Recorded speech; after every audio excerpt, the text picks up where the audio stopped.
विधान भवन परिसरात वीज पुरवठा खंडित झालेला आहे।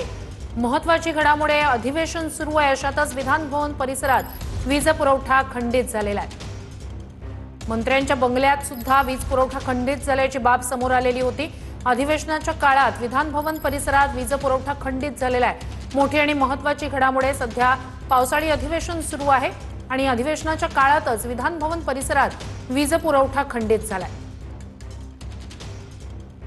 तर मुंबईत ज्या यंत्रणांकडून वीज पुरवठा केला जातो त्यात बेस्ट आहे,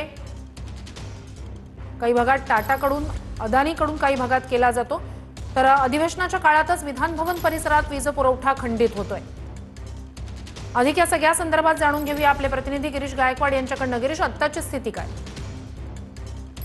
सगळी दृश्य आपण या ठिकाणी पाहतो, ज्या ठिकाणी पोडियमवरती नेते येतात, आपली प्रतिक्रिया देतात आणि आपलं म्हणणं मांडतात, त्याच ठिकाणची मुळात जी लाईट आहे ती गेलेली आहे आणि विद्युत रोशनी त्या पोडियमच्या बाहेर आहे। आणि या ठिकाणी आपण पाहतोय की जिथे नेते येऊन बाईट देतात किंवा प्रसारमाध्यमांसमोर आपली म्हणणं मांडतात, त्या ठिकाणी ही सगळी बत्तीगुल झालेली आहे। आणि जेवढे हॉलिजन्स आपल्याला या ठिकाणी दिसत आहेत, जे पेटलेले असतात, हे सगळे हॉलिजन्स सध्या बंद आहेत।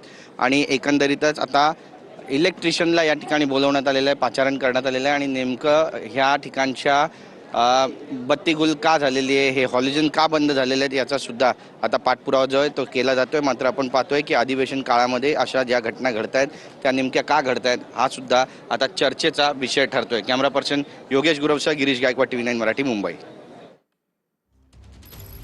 विधान भवन परिसरात ज्या ठिकाणी मंत्र्यांचे आणि नेत्यांचे बाईट होतात, प्रसारमाध्यमांच्या प्रतिनिधींसाठी जी जागा बनवण्यात आलेली आहे, त्या विधान भवन परिसरात वीज पुरवठा खंडित झालाय।